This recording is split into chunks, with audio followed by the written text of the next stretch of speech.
Sabi nila, kung mayaman ang Amerika, bakit ang maraming homeless people sa Amerika? Tama po yan, may mga homeless. Kahit sa bansa po, talagang lagi may homeless po. There's about more than 500,000 homeless Americans sa United States.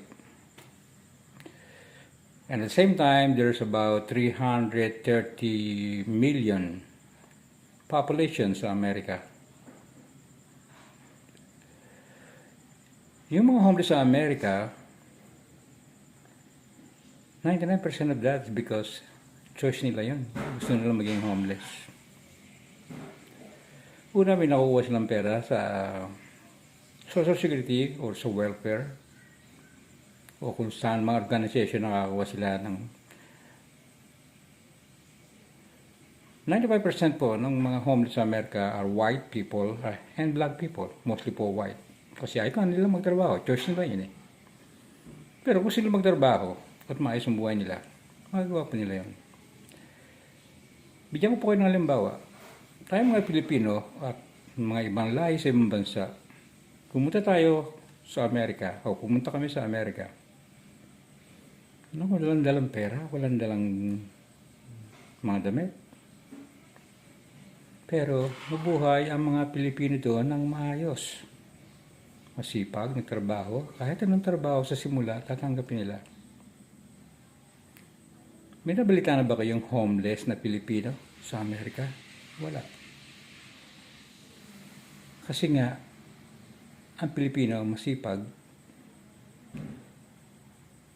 magtatrabaho hanggang kaya nila at hindi namimili ng trabaho. Ang mga puti, ang mga itim, naku, mas gusto yung pa nilang kumita ng $1,000 a month o $1,500 a month. May kasama pang food stamp, mga libreng pagkain sa mga free food doon sa Amerika. At tumira sila doon sa street. Mas gusto nila yun. Choice nila yun.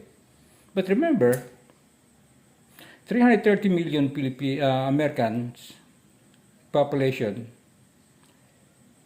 is only about 1% or 1.3%. It's about 500,000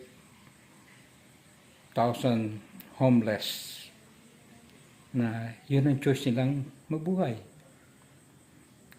Kaya, huwag natin sabihin nyo na kung mayaman na Amerika, bakit may mga homeless people? Tama pa kayo dyan, tama yan. Pero yun po mga choice nila yan. Sabi ko nga sa inyo, may nakita ba kayong Pilipinong homeless na nakatira sa street sa Amerika?